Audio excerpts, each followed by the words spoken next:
Hello everybody, welcome to day 17 of Sound Design September. Today I once again have a little bit more of a chaotic sound for you.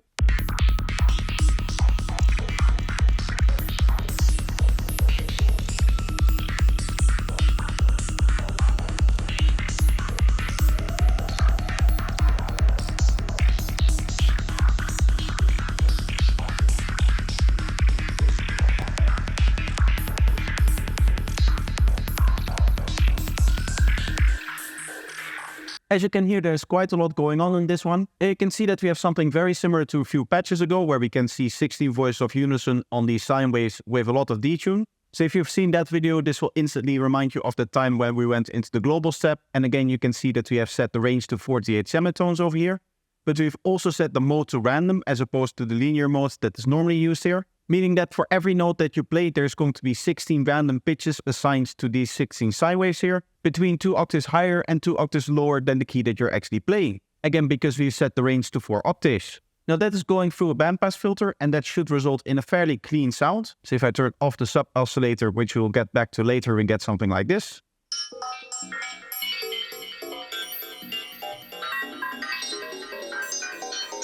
So that is like a nice glassy texture. But I really wanted to mess this one up a little bit, so that is where the FM is coming in. And notice that we've set the octave to -2.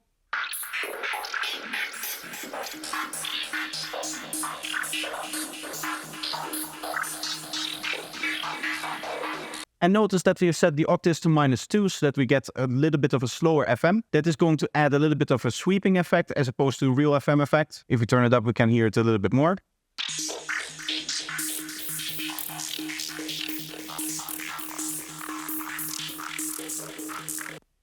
You can hear like the individual ripples of the sound.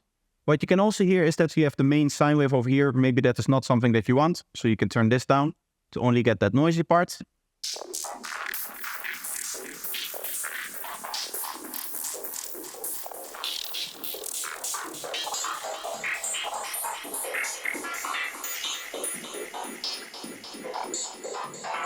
And here in the middle we get a nice metallic sound, which I really like. The other thing to take note of is that the release is set to 150 milliseconds. We also have an arpeggiator over here, which is used for triggering. And you can see that the gate is also set almost all the way up. I say almost all the way up, but I mean to almost 100% because you can go longer if you want to. So that means that the actual MIDI notes would overlap, which is not something that we want, but we do want to get a nice full sound so that the sound can come through for the longest period of time. And that also allows the release to kind of bleed into the next note. So it's already ducking down behind the next note, but it is bleeding into the next note a little bit, meaning that we don't get so much of a staccato effect. Of course, if you do want that kind of staccato effect, we can do something like this.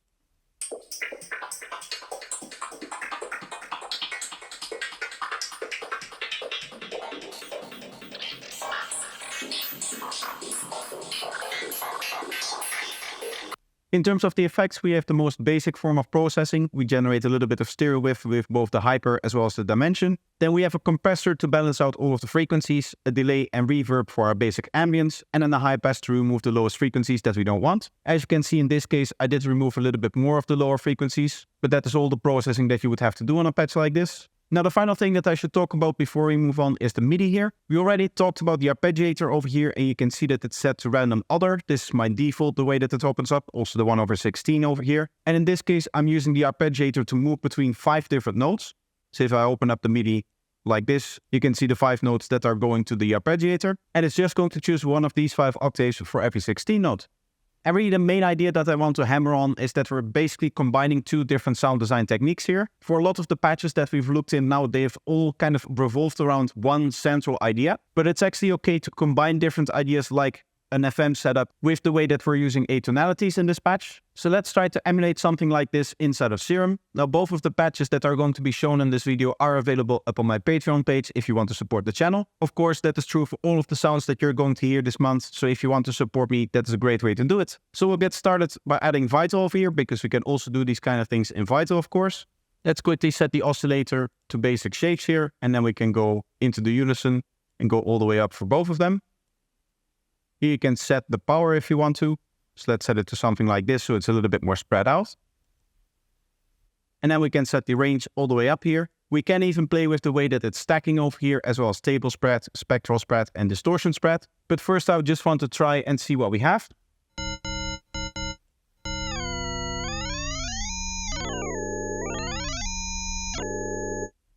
There's some cool things that we could probably do with that. Maybe let's use a random to modulate this amount. Already we get some variation, and then let's add FM over here. And let's get something like a triangle wave.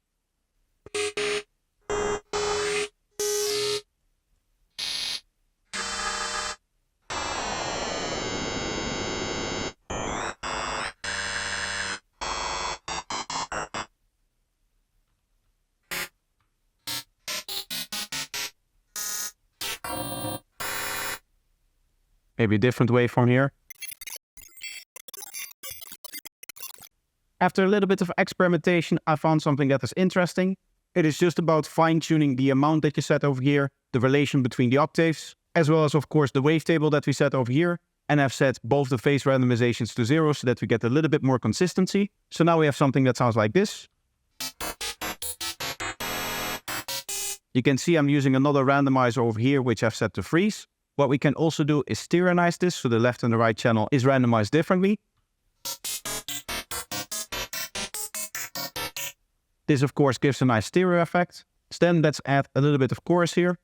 Just gonna go on the high frequencies, like this. Maybe a bit more feedback. Something like that. Then we'll add our delay here.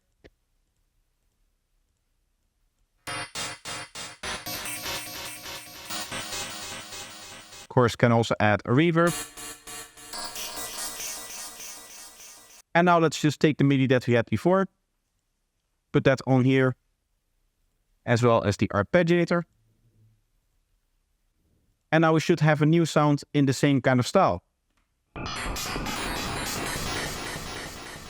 In this case, I think the octaves are a little bit too low, as you can hear. So let's go up a few. We can also remove a few if the range is too high. I think it's a little bit too messy still, so I'm going to lower the gate here.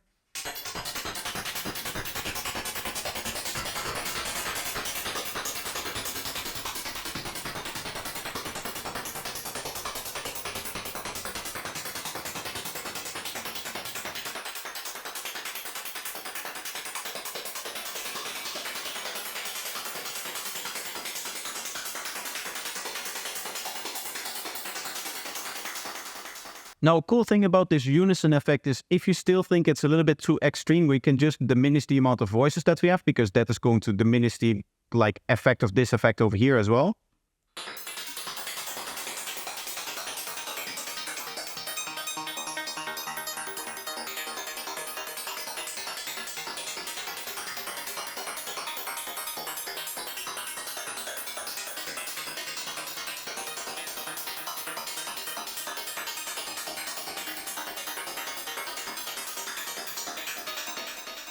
I think maybe 5 voices like this gives a nice metallic texture. Again, we can experiment a little bit more with the octave that we're using.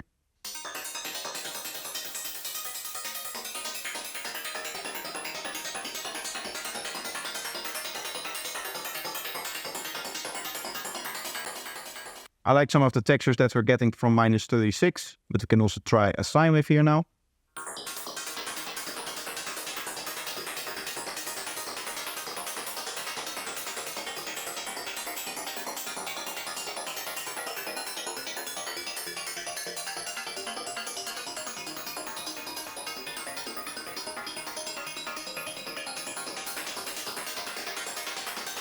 And this is the kind of different, unexpected results that we get when we combine different sound design techniques. To be honest, I didn't really expect to get these kind of sounds out of it. We're now seemingly getting like a very glassy texture, which I really like, depending of course on the setup that we have over here. Now we can improve it a little bit more if we want to add another major modulation. So add a phaser over here, because that also gives it a nice watery texture.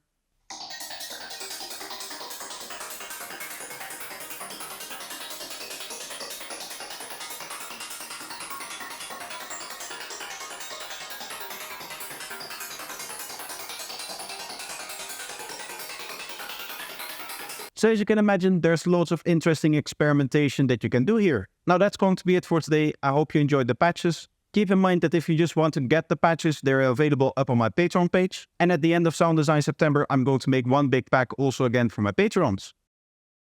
Another way to support the channel is by watching some more of my content, so I'll leave 2 videos up on the screen for you to choose from. So just pick one and enjoy, and I hope to see you in the next one. Bye bye.